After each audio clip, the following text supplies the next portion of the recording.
All right, guys, I think I'm live. So, welcome in to College Sportscast. I am Brad, and I have John Hammonds with me tonight for our Big Fuss show on Tuesday nights. Welcome to our Big Fuss show.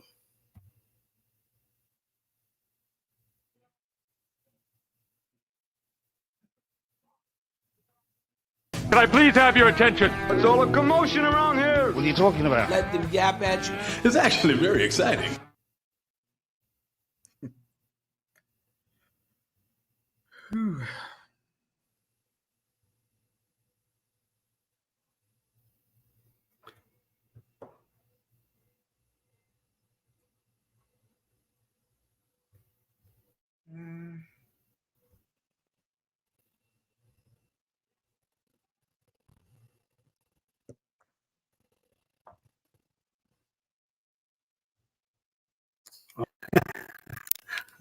I don't know. I can't tell nothing on this thing. It's acting crazy once again. So, I apologize, but we are here to do our Big Fuss show.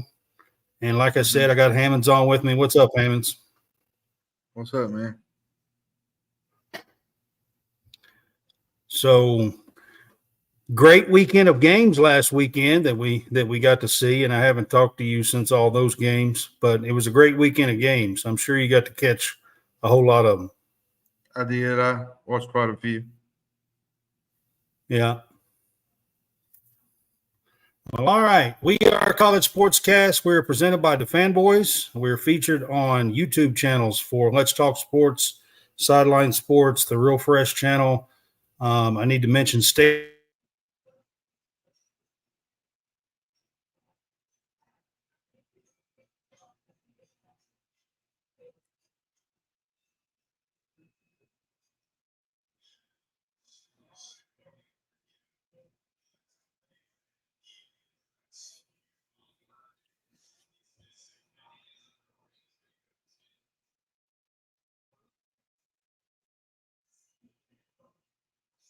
You're on mute.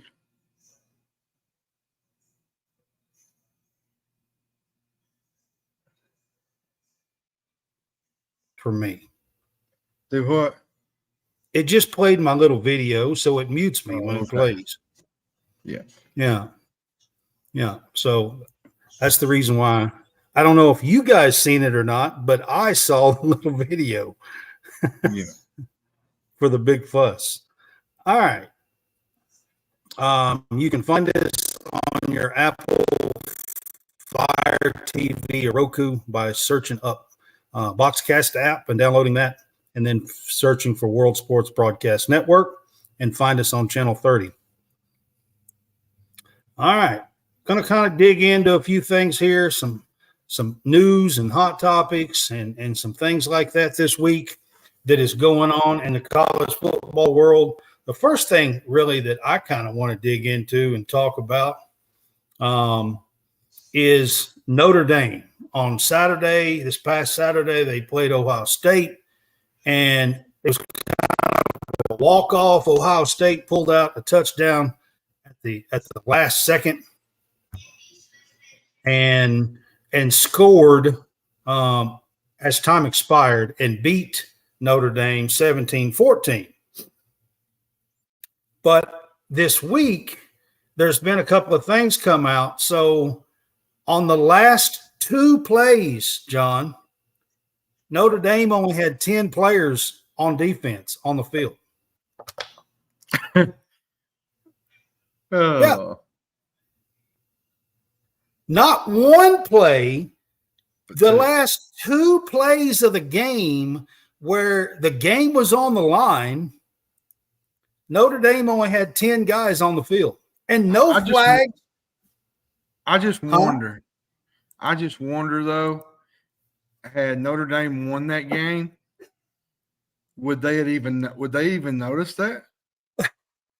But there was no flags, not one play, but twice. No flags, no nothing. And, apparently the play ran so fast in between that they didn't have time to sub or put somebody in. So they just left it alone. on that last play, and literally 2 plays, they had 10 guys on the field on defense against 11, and Ohio State scores and beats them. They don't call it touchdown Jesus for nothing. I mean, I mean, how do you wrap your head around that? First of all, how do you get stuck with only 10 guys on the field for 2 plays back to back? How does the refs not see that and throw a flag? Well, to be fair, in the heat of a game like that, late in the game, there's so much going on. And a lot of times the refs they don't pay attention, or the coaches are trying to figure out how to get guys onto the field. It's a tough situation that late in the game. So it was probably just a mistake on Notre Dame's part. Didn't realize they didn't have that many or enough guys on the field. So they kind of went with what they. Yeah, they got caught in the last play. They didn't realize it, I don't think, at the beginning, but they got caught on the last play because it was like a bang-bang play, and still, I don't know. It's just kind of weird. I heard the news. I even seen – I mean, it's real because I even seen Freeman at a press conference talking about it and saying that they're going to – it was his fault and that, he was going to try to get a signal fixed. And then you had the little – Ryan Day calling out Lou Holtz at the end of the night, which I thought was kind of – I get what Lou Holtz was saying, but at the same time, how old is he? 86, something like that? He's an 86-year-old man. Like, come on now. Like, there's a way to handle things, and there's a way – like, I would have handled that in-house. Like, I would have said, talked to each other. It just felt like it was just a little like a rant on TV, like a little child would make. You know what I mean? Like it just didn't. Yeah.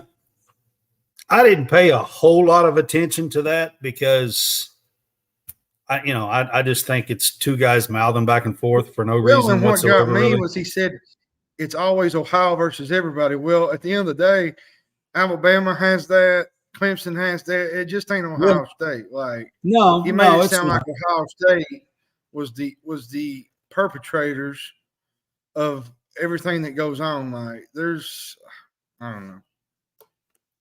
Yeah. But if you're Marcus Freeman, you got to get this fixed. You can't have 10 guys on the field with the game on the line. And the refs who are reffing that game, I mean, come on, guys. 2 plays back to back. I mean, you got to be paying more. You got to be paying more attention. There's supposed to be somebody, a line judge, somebody that's counting the guys. Like that's, I mean, somebody's supposed to be there doing that. So this week already, College Football Playoff Committee has met on basically determining whether or not they're going to keep the automatic bid decisions at 6 with all the conference realignment stuff that's going on. And the decision that I have seen so far is that in 2024, they're going to leave it the same despite the Pac-12 really not having a conference next year. So the top 6 power conference teams will get an automatic bid. I don't know exactly what that means now that the Pac-12 is out. Does that mean so if the SEC has 3 of the top 6 teams, they all get an automatic bid? I'm guessing that's what it means. I always thought, the top 12 best teams got into the. So the top playoffs. 6 are going to get, and then there's going to be 6 at-large teams, according to what I read today after the committee, and they're going to keep it that way. I'm not so big on that because I think the top 12 best teams should get in. I'm not sold on the whole at-large thing because there's some teams that are in there that could be in there and that we've seen in the past, that they get to a playoff game and they don't even, they're not even on the same level as these other teams. And so one of them's going to be the top group of 5 team. So the group of 5, they could be out of the top 25. I don't know. But they're going to get in. So I don't know. I just thought I'd bring it up. I seen the College Football Playoff Committee saying that they're going to keep it the same for 2024 and make a decision after 2024 for the future, basically, is what they said. I think that's the right decision, to be honest. Yeah. And kind of see what else goes on with all this realignment and all this, and that kind of stuff. So it's a mess, to be honest. Yeah. So we had that going on the last day or two. I don't know. I'm sure you probably heard this one. So Travis Hunter I've heard is trying to lobby. It was through messaging. It was in a team meeting, and Dion was on there, and basically telling him, no, I'm not going to let you. But Travis Hunter's trying to lobby Dion to play against USC on Saturday after their, big loss to Oregon. I'll tell you why that Travis Hunter don't need to play. He had the lacerated liver, and that's a tough injury to come back from. And you don't want to put your body back out there and to add more insult to injury with that liver. Like, you want to wait till it at least gets healed enough to where you can move and make cuts, because you get out there. I'm pretty sure last week they said 3 weeks, didn't they? Yeah. And when you get out there and you try to force yourself to play, you're asking yourself for trouble. And I think Dion is doing the right thing here by telling him to get healthy and get himself right before he comes back to play.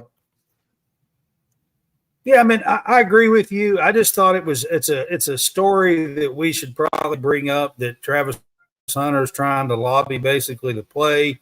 He told Dion, or he didn't tell Dion, he told in a Twitter tweet that he wasn't going to take no for an answer, which I thought was kind of funny, because Dion's going to do what Dion's going to do. He already told him no. He does that anyway. So yeah, I just thought it was kind of funny because he said, I'm not going to take no for an answer, but I'm betting Travis Hunter don't play on Saturday against USC. Most likely not. That's my bet. All right. And another one that happened today, and I'm bringing this up for another reason as well. So Texas Tech hasn't looked good at all. They've lost 3 games already. But their quarterback, Tyler Show, broke his left tibia. I don't know what tibia. You put on their tribulation. Yeah, it changed it to that. I didn't put that. I promise. Yeah, that's pretty good. Oh my goodness. It's supposed to say tibia.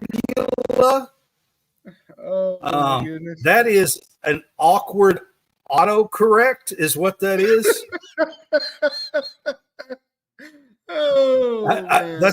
That's exactly what that is. Oh, I know. I promise I didn't put tribulation on there. Oh, goodness gracious. I just have to give you a hard way to go sometimes, man. Anyways, he is supposed to be out 6 or 8 weeks, which would basically be the entire full, rest of the season. Mm-hmm.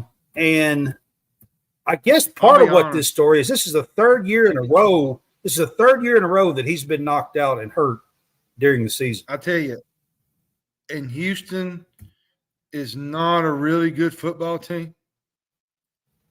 But I'll say this, the quarterback that played last week, was it for Texas Tech? He didn't impress me very well. And Texas Tech is probably, or not Texas Tech, but Houston is probably catching a break with this.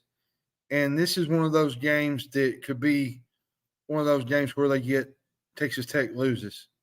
And I know Houston's not a real good football team, but losing your star quarterback is a tough break.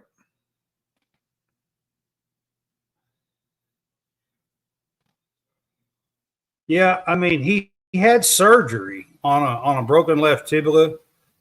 He is, like I said, he's going to be out for 6 to 8 weeks. That's basically going to be the rest of the regular season.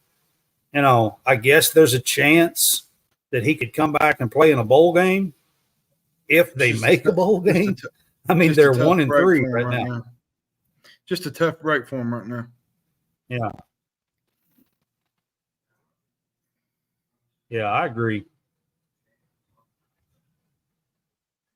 And they haven't really been setting 100%. the world, and they really haven't been setting the world on fire either. So, no, they've actually looked pretty bad. Actually, Texas Tech has. So what's funny, honestly, about that is right before the season started. Don't you remember the Big 12 commissioner going there and telling them they better beat Texas at home, basically, at the end of the season? Yep, I remember. And then all of a sudden now they look terrible. I mean, just terrible. You know. Yeah. It's kind of like just a bad omen, you know, for them. Just a tough stretch for the Red Raiders right now. All right, guys, I'm gonna try to run this, so we're gonna do the pick six.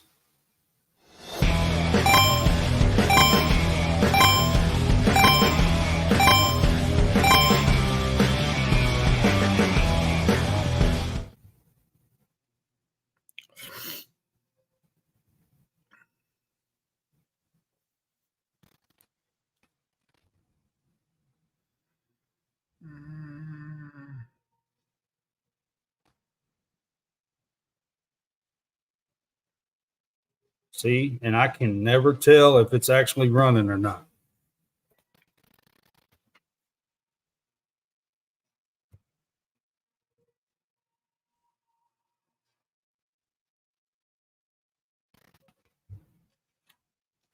Did it run? I can't tell. Yeah, it's never running. tell. It ran. Yeah, it ran. Okay. All right. Pick six, guys. I'm going to try to get it up on the screen if I can. Is it up? Yeah, it's up. It's up there. See, mine's not showing anything, so I can't tell. All right. Pick six is where we take a couple of topics and decide who is the top six or best six or whatever. So the last couple of weeks we've done conferences. This time I want to look at all of college football, and I want to look at through 4 weeks what you think is the best resume Power Six. That's tough. I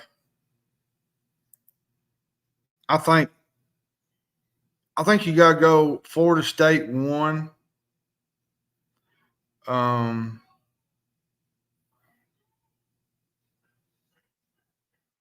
That's tough. I guess 2 would have to be Texas, wouldn't it?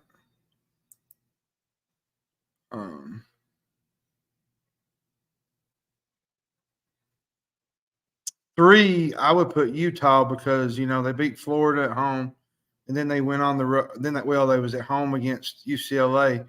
That would be the 4th.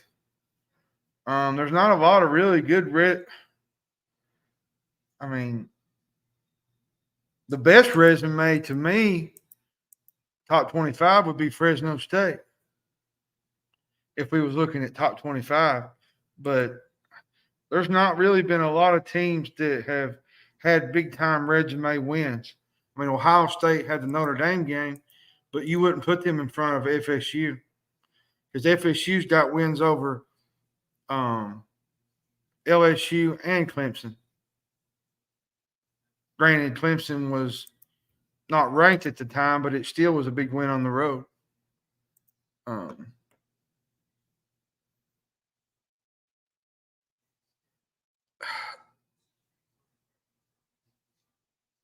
Maybe Missouri. I don't know. Missouri, would Missouri be in there? Missouri, I think, has the best non-conference win in the SEC. Kansas State, Yeah. That's hard to tell right now. Like, let me just give you my top three. I thought maybe through 4 weeks. I mean, we're a third of the way through the regular season. It would be a pretty good topic. I mean, you got Florida State. I mean, well, you got Florida State that's in there that I think has the best resume so far. Florida State does. Yeah, Florida State's got the best of anybody. I guess you would go. Then you go Texas, and you go Ohio State. I agree with you about Utah. Utah's beat Utah because they beat Florida, and then they beat UCLA. Washington State had a really, beat Oregon State. Had a really good win over the weekend as well. So just to give you an idea of some of the teams that I think, that in Michigan, and Georgia, Michigan, and a few others haven't really played anybody yet. Right. I'm talking about best resume edition, and they haven't played teams that, is up there right now. This weekend, Georgia gets Auburn, I think, on the road. So, I mean, that's the first real test that Georgia's really had, right, to this date. So yeah, and Michigan's roughest test was last week against Rutgers. Yeah, and they didn't really impress, to be honest, either. But they got the job done. Yeah, I mean, so that's I just kind of wanted to run through, as far as resumes and stuff. I mean. Duke had the big win against Clemson as well. They got an opportunity this weekend to do another. They get Notre Dame. Yeah, they get Notre Dame. Yeah. So, as far as resume wise, if they could beat Notre Dame this weekend, that would be two excellent wins for them. So just to kind of give you an idea of some of the teams that I was looking at and thinking about, just to give you an idea. My next one's going to be the Heisman race, man. I know you was going with this. Yeah, the Heisman race, top 6. I'll give you mine real quick, and then you can give you my 6. I've got Michael Penix Jr. as my top one. I know most people are going to have Caleb Williams there. I actually think that Michael Penix Jr. has showcased a little bit more. I think he's been the better one so far. I would put Caleb number 2. After that, I'm not really sure that I'm going to put an order on these, but I think Quinn Ewers is on that list. I think Sam Hartman has been on the list. So that's 4.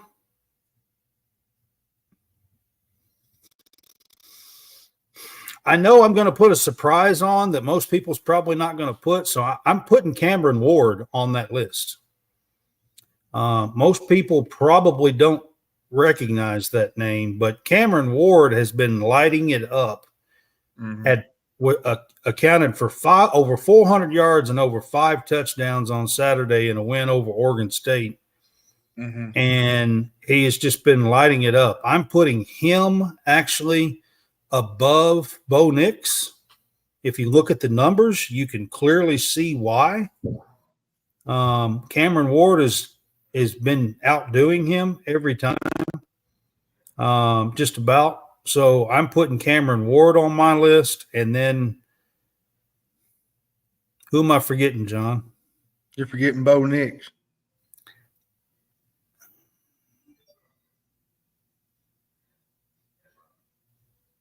You want me to go ahead and give you mine? Yeah. All right. Mine, I'm going to stay with Caleb Williams.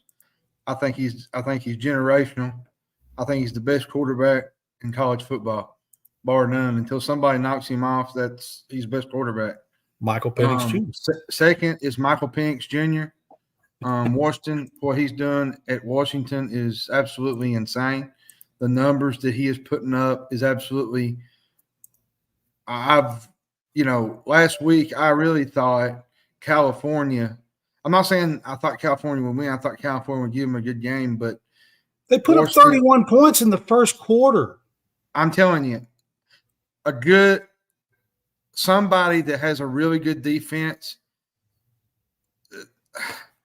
Let me say this. I made a comment last week. Not even playing in the fourth quarter in any of these games. Like they are blowing the doors off of people. I made a comment last week and got kind of jumped on it, but I said, Washington is a threat to win the college football playoff. They're that good. I think they're a threat to make it for sure. Yeah.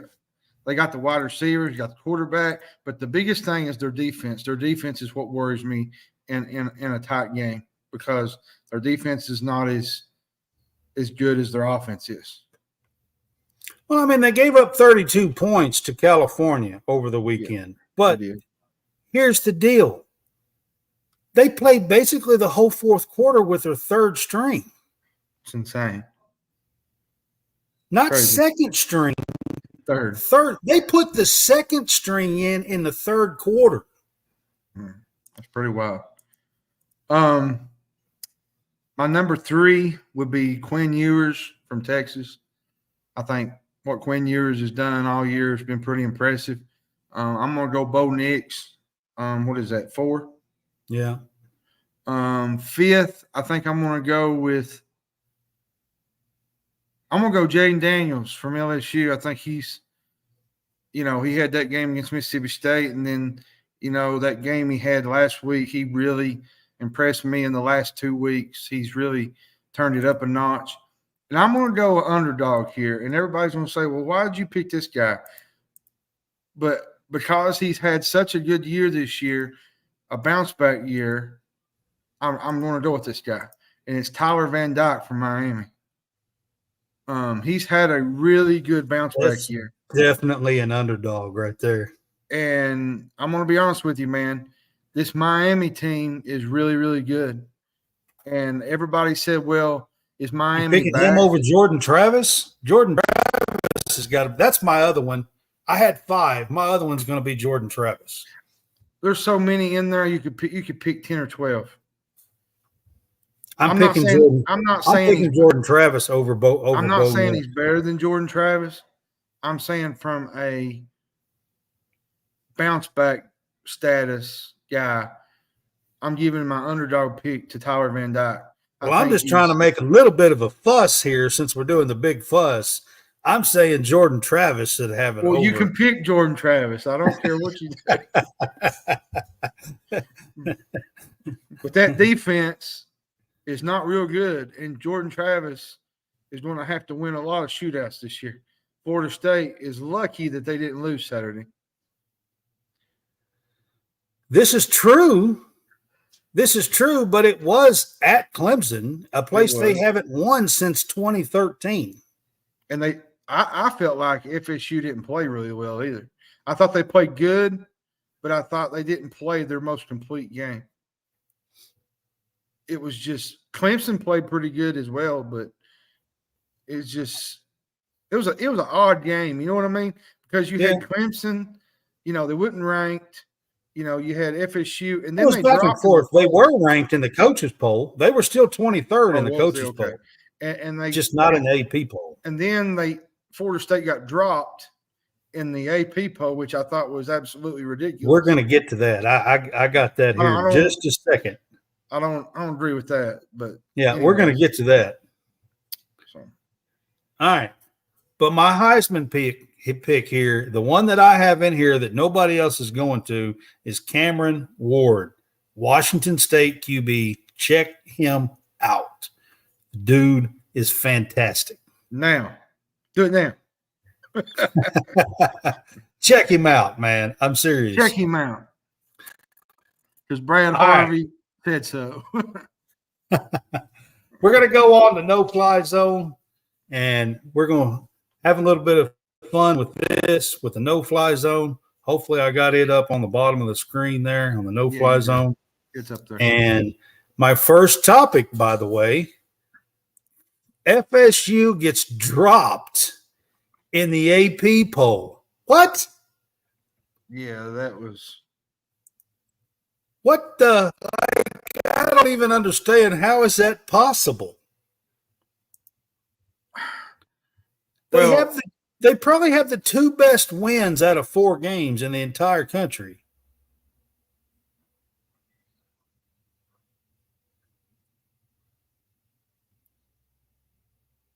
I don't understand. And on top of that, let me give you a little insider tidbit that I heard, okay?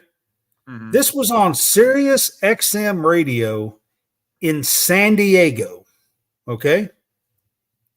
There was a sports writer who votes in the AP poll, who voted and put Florida State number 22 in the poll. You got to be kidding me, man.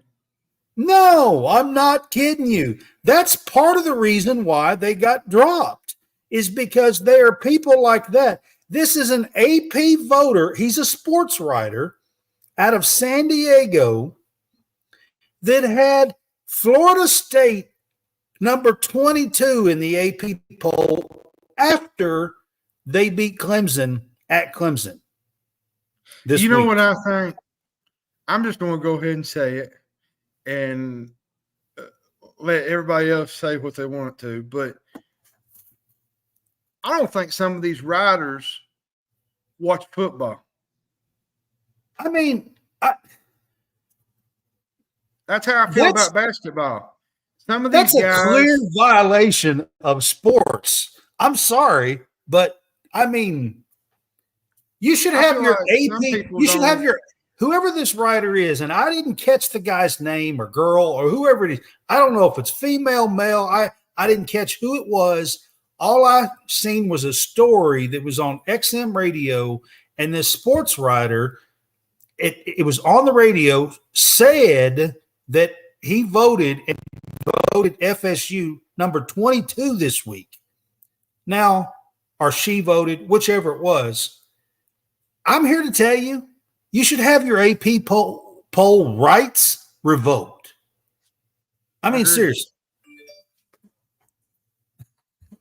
Like, let me and John have that vote because I'm watching college football and I know what's going on. Let me have a vote. Let me be in it because that's like basketball. A couple years back, there was a team that I can't remember who it was, but it was 18th or 17th.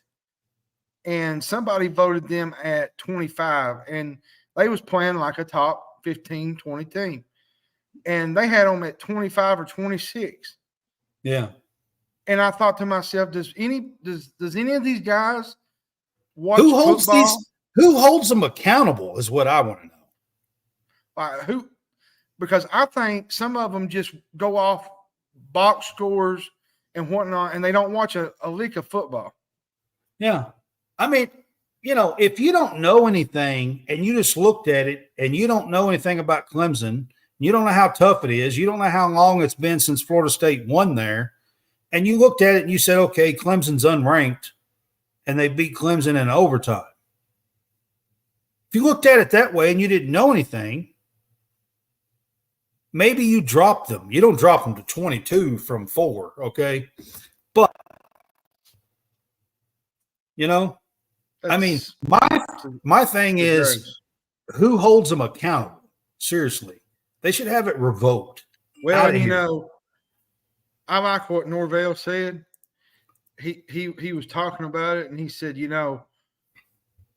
I tell our players it's about us. For us, we didn't – this is from the Palm Beach Post. We didn't play our best game. I'm joyful that we won that game, and it's big for our program. But we didn't play a complete game for how I believe we can play. See, that's when I add more chip on the shoulder for Florida State to keep doing what they're doing.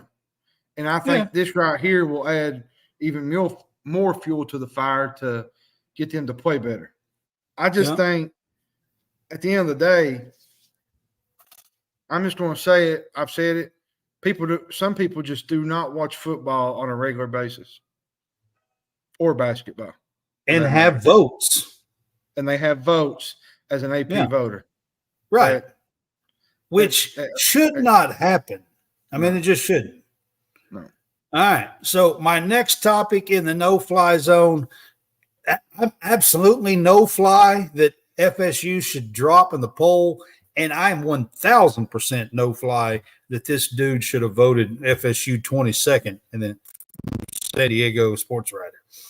I mean, that's absolutely ridiculous. Neil Brown, is he off the hot seat now? Yeah. At least through the rest of this season? I'm gonna give you one even bigger than that. He's got, I think he's got, is it a home game this weekend? I'm not sure. They were home against, they had a home game against Texas Tech, and I'm not sure who they play this week. I'd have to look. I can't remember. No, it's on the road. But TCU is only favored, I think, by 4.5 points, I think. Yeah, I think it opened around 5.5 or 6, so it's betting down. Here's a big thing. I think regardless of what happens this weekend, I think he's safe. But what gets lost in all of this jambalaya, like the old Hank Williams song says, is the fact that if West Virginia wins this weekend, they're going to be 4-1. They're sitting 3-1, guys, and have not had an easy schedule. I mean, they've been playing Power 5 teams. And TCU, for me, is a winnable game. Go look at their schedule. They've played Pitt. They've played Texas Tech. They played another one, too. There was a Power 5 team in there. Well, I can't remember who. And let's be fair. They handled Pitt pretty easily. Yeah. Yeah. I mean, you know, so like this might be everybody for a year and a half has been talking about Neil Brown needs fired. Neil Brown needs fired. And if you remember when I done the show on the Big 12, I said personally that Neil Brown was only 3 games under 500. All right. At West Virginia. It's not like he was absolutely horrendous and terrible, and people act like that he should have been fired a long time ago. I'm here to tell you he should definitely be safe. I'm not saying he is completely safe. I'm not saying that, you know, let's find out what happens the rest of this season. No, you got to take care of business. Yeah, I'm not saying that, but I'm going to be 100% honest with you. I thought in these first 4 or 5 games that there was a chance that Neil Brown could be in trouble and get fired. And like I said, a win Saturday in Fort Worth, they're 4-1 in High Cotton. Yep. And 2 wins away from going to a bowl. Well, they're 3-1 today. They got 8 games left. And I was looking at their schedule. I mean, it's reasonable that they could go, even if they, you know, lose some games, it's reasonable they could go 7-5 and make a bowl game now that they're 3-1. You know, will that save Neil Brown's job? I'm not 100% sure, but this is a no-fly. That would be a no-fly, right? Well, I mean, if you're saying he's off the hot seat, then you're going to say fly. Yeah, it's a fly then.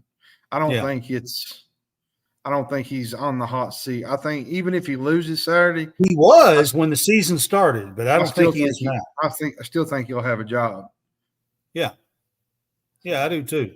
I think he has won enough here at the beginning of the season against Power 5 teams, a lot of them, that he has earned the right to finish this season and see how things go. Yeah, I'm with you on that. So that's where I'm at. I'm going to fly on that. I was really the last 2 weeks, you know, I was like, you know, if he loses backyard brawl at home and then Texas Tech spanks him at home, there's a chance that maybe he doesn't make it. But now that they've won 2 big games, I think he's setting pretty good compared to where he was at the beginning of the season. I think so anyway. All right. Dabo and Clemson. Let's get to Dabo and Clemson.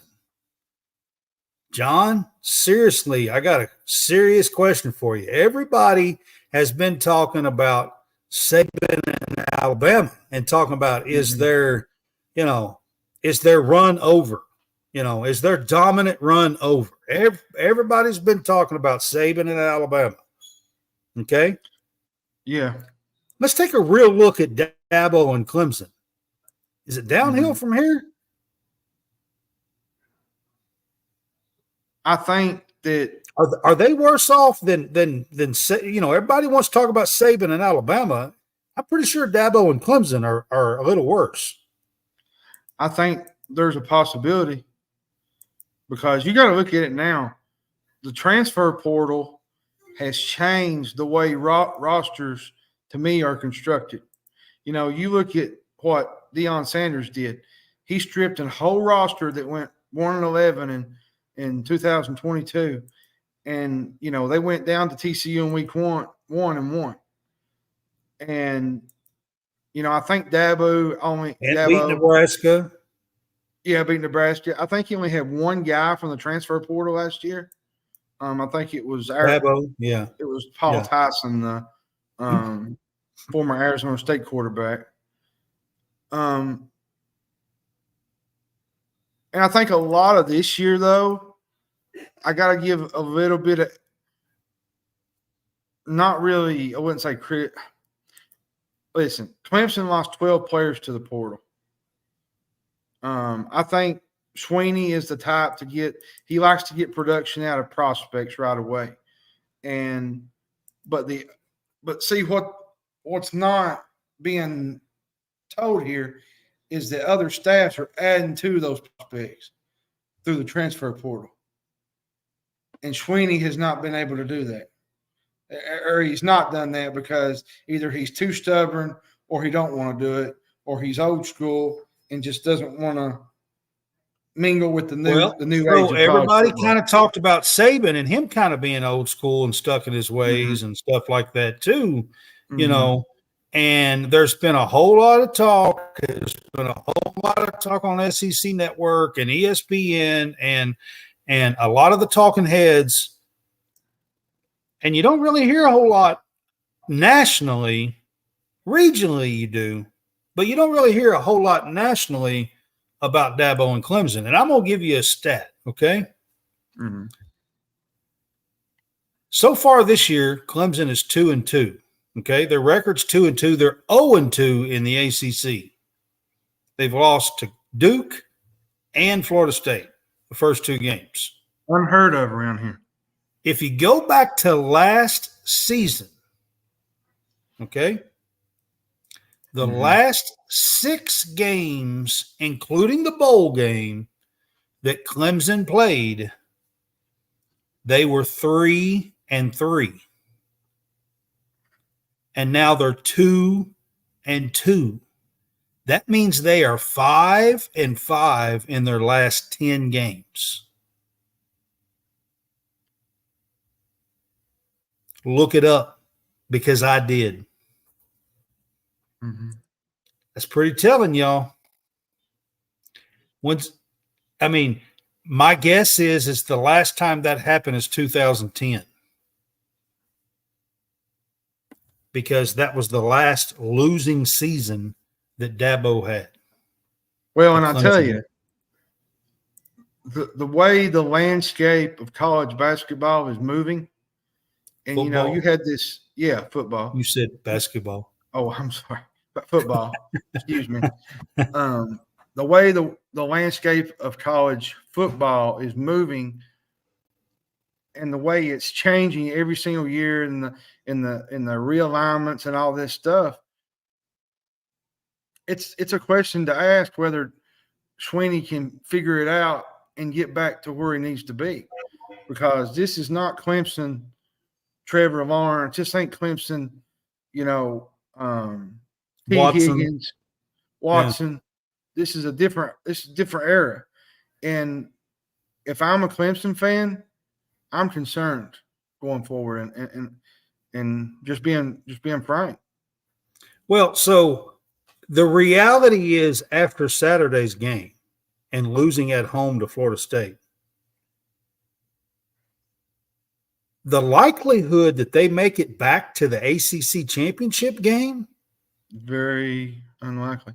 Is pretty unlikely. I mean, it could happen. They're not completely out of it. I'm guessing FSU would have to fold. A lot would have to go wrong. So Duke and FSU both would have a 2-loss tiebreaker. Yeah, that's where it gets tricky. Against Clemson.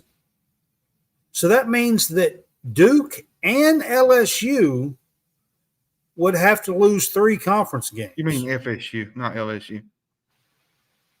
FSU. Yeah. Did I say LSU? Yeah, you said LSU. FSU. That means that Duke and FSU would have to lose 3 conference games. Because they can't be in front of them. No. And get to the championship game. So even if Clemson wins out, they're going to need some help from a couple of losses, 2 or 3 losses from Duke and FSU. I just don't see it happening. And that's even if they went out. And they play Syracuse this week, who they just barely beat last year, and Syracuse has been playing pretty good. Mm-hmm. So this would be – I think it's a fly. I think it could be a fly as well. I'm not completely ready to say that, that the magic is gone. I'm not completely ready to say that the magic is completely gone. I'm not. But I do think they're in trouble this season. Yeah, this season. I think they're in trouble this season. Now, can Dabo get it back and he's got the quarterback and keep him and put some pieces around it and stuff next year? Sure, that can happen. You know what I think's really hurting him this year? I think it's the lack of top level wide receivers. He doesn't have that. Playmakers. He doesn't have that. Besides Shipley, they don't have playmakers. No. They don't have that one guy that can go grab a ball and make a play.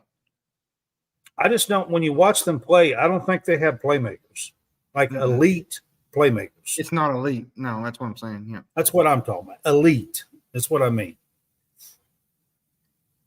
All right, the next one. We're finally going to talk about something that has to do with Kentucky. All right.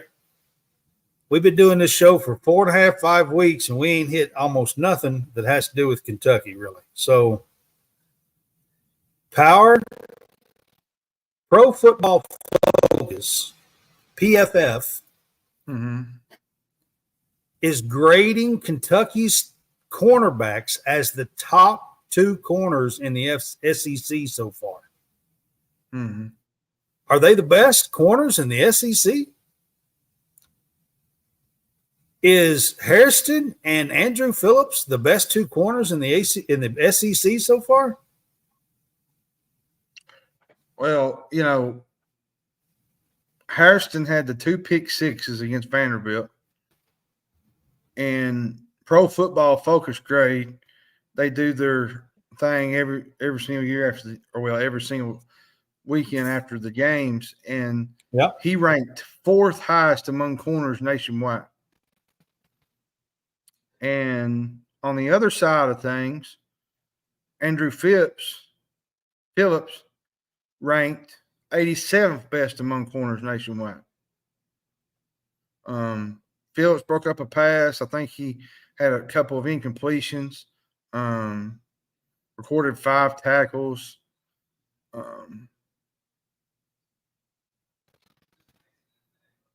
I mean, that's a pretty bold statement for PFF to come out and say that Kentucky's got the 2 top-graded corners in the SEC. And through you 4 games. I'm not talking about just last game. I'm talking about you got to look on the other side. They got Hardaway on the other side, which they got a young secondary, but this secondary is really, really good. But that was one of the biggest concerns coming into the season was corners. And I heard somebody say today, he said, well, they haven't played anybody. Well, let's look at that. Vanderbilt had who? Will Shepard, Jaden McGowan, and London Humphreys. They had 3 of the top 8 wide receivers in the SEC. Exactly. Before last week. And Kentucky literally shut down Will Shepard. Yeah.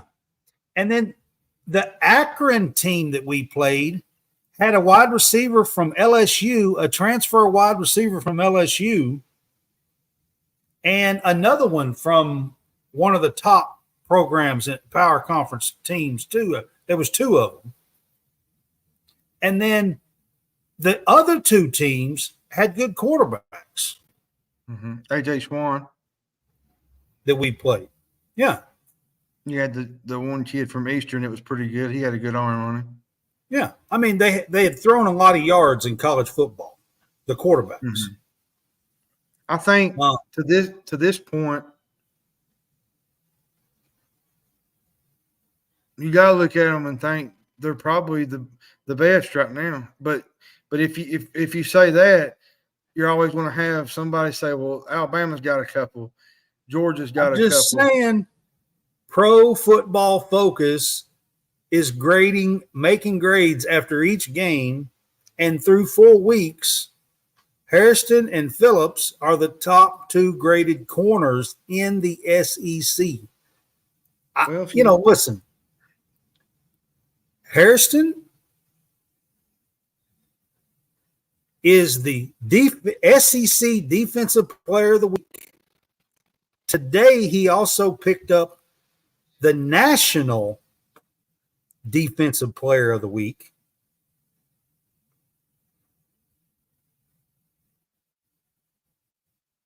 By Football Writers of America, Association of America. He picked that up today.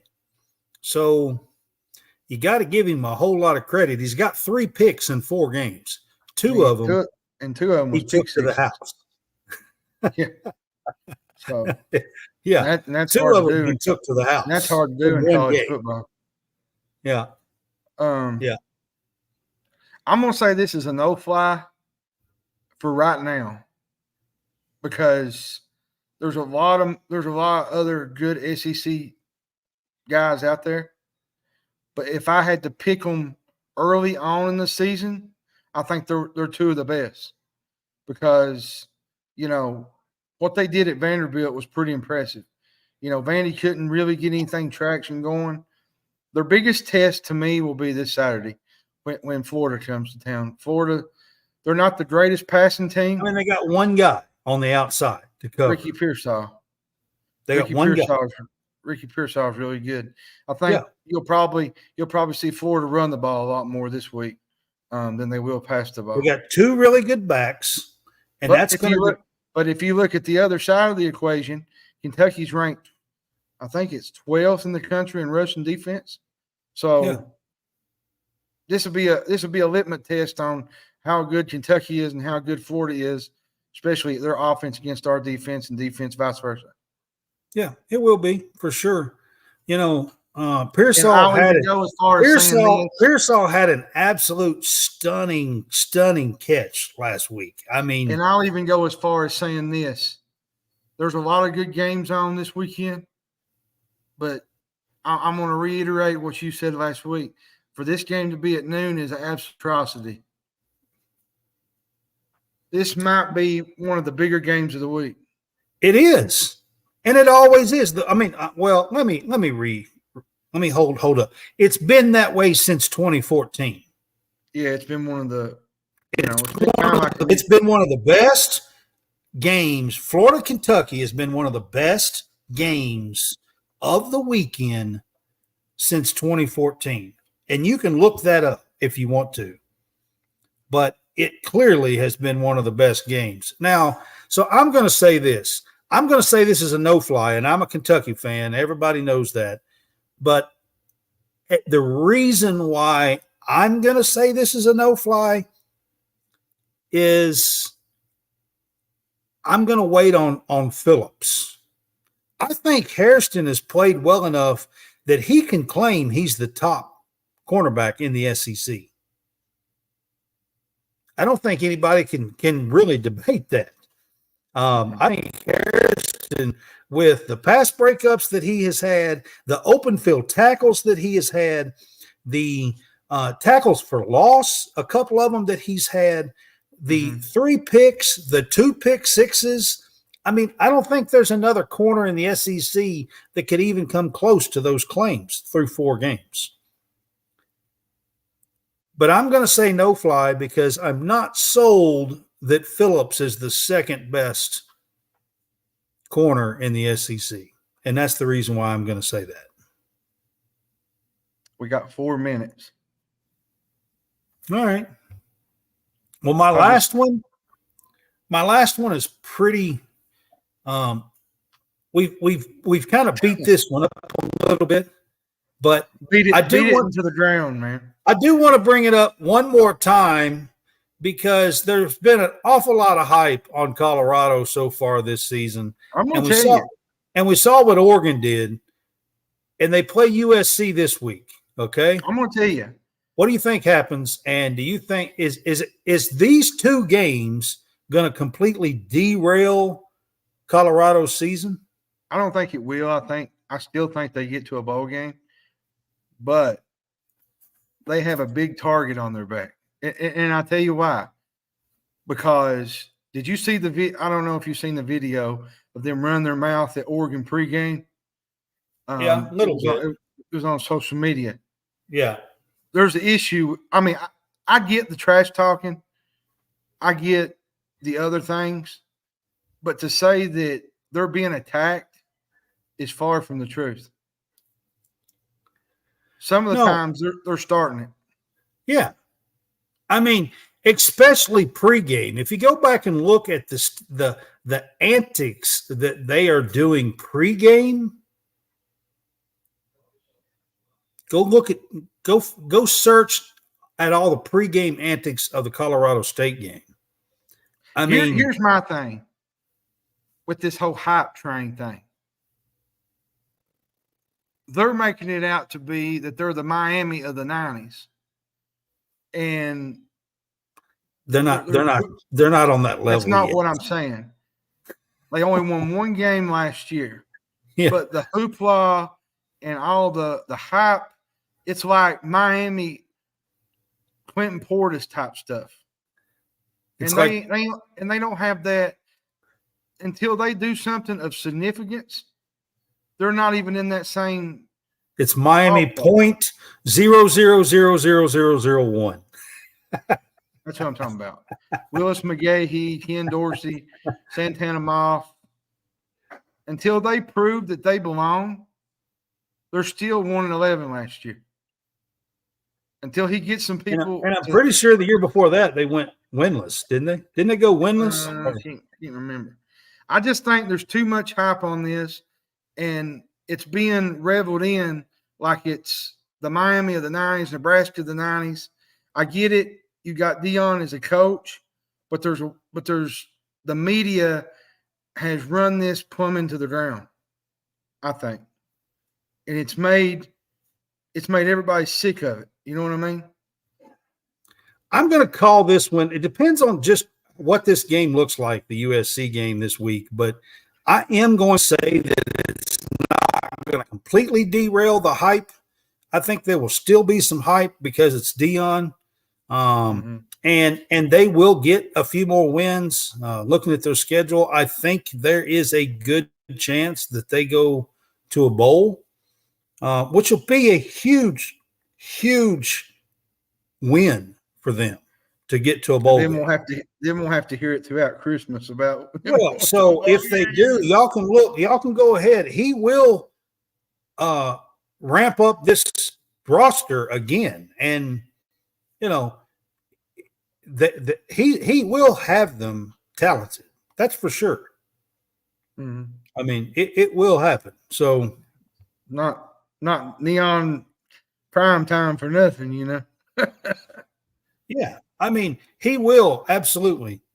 And I'm going to move on to the final buzzer. I usually have a topic here, but I kind of wanted to talk about the Kentucky and Florida game for a minute, and it being at noon.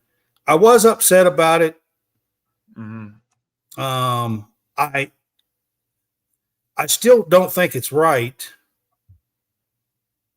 but it's still going to be a great game on Saturday, and I think everybody's be a great atmosphere. It's still going to be a great atmosphere. I think everybody needs to tune in. Stoops is hoping that they slam some beers down on Saturday morning. Yeah. And John's going to be there. Yours truly will be there, sir. Yeah. John's going to be there in Lexington at the game with his dad. Yeah. So on Saturday.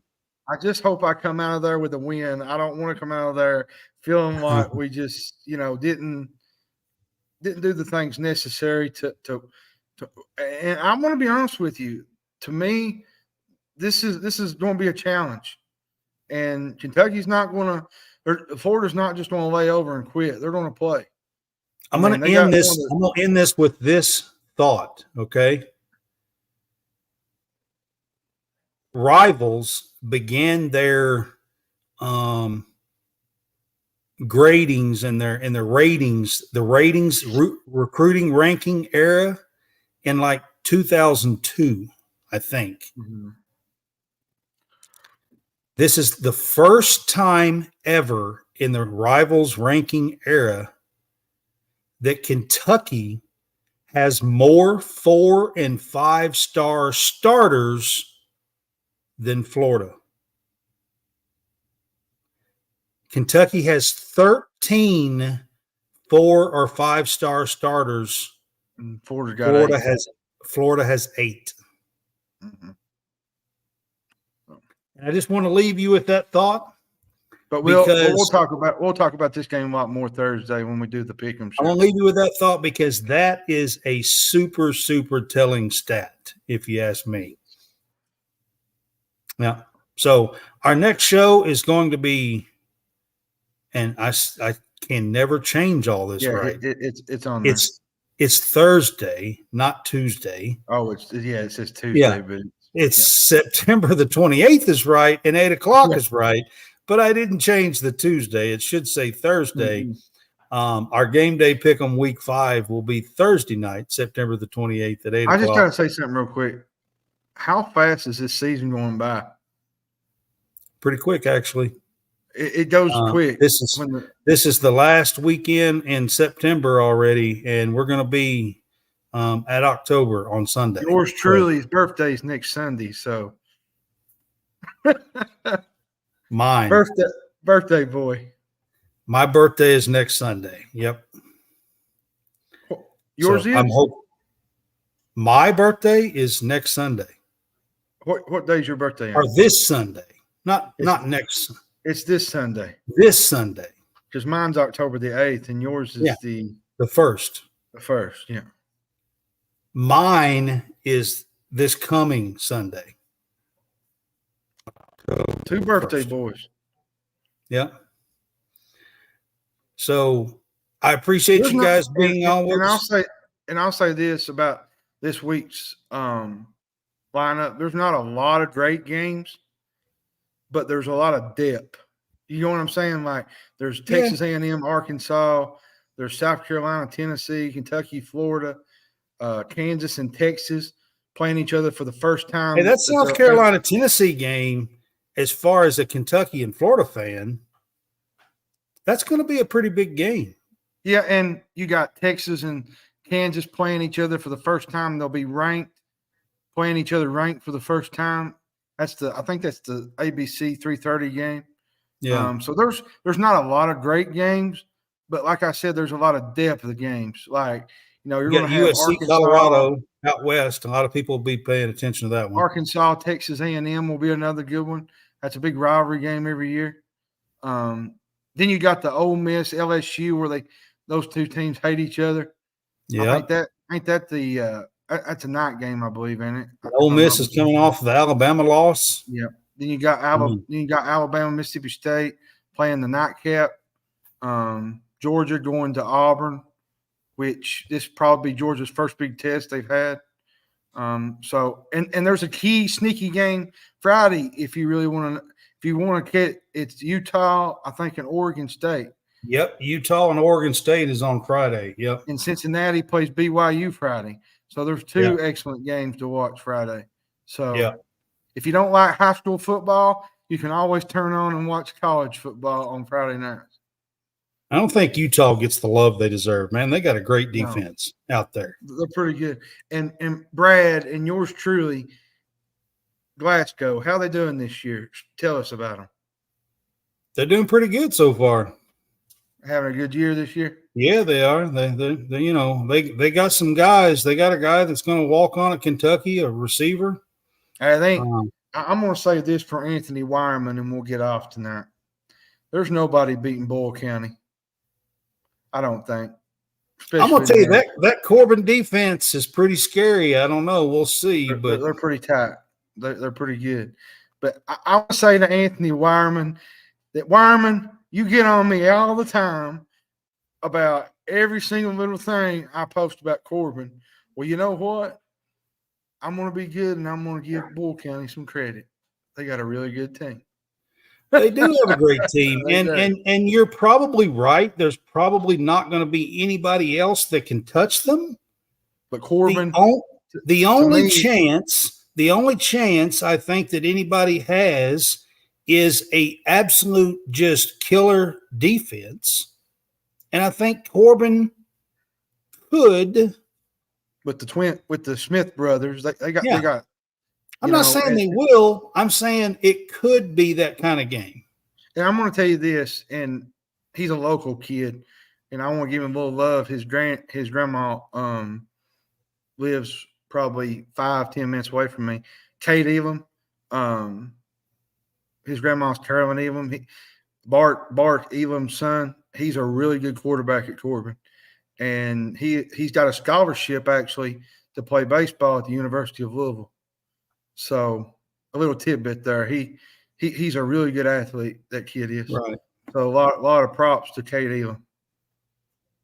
All right, guys. We talked a little high school football. We don't never do that. We will see you guys on Thursday night, September the 28th at 8:00 for our game day pick'em. We will pick about 10 or 12 of the best games of the week. We'll try to do an upset pick, and we'll see if we can get one this week. I almost have one this weekend. I almost had one too. I had Notre Dame, and Notre Dame literally lost it on the Pitt. So Pitt was giving me hope in the first half. I literally almost had one, the last play of the game. But so. And we'll do a locks of the week, and we'll have a little bit of fun. So we'll see you guys on Thursday night.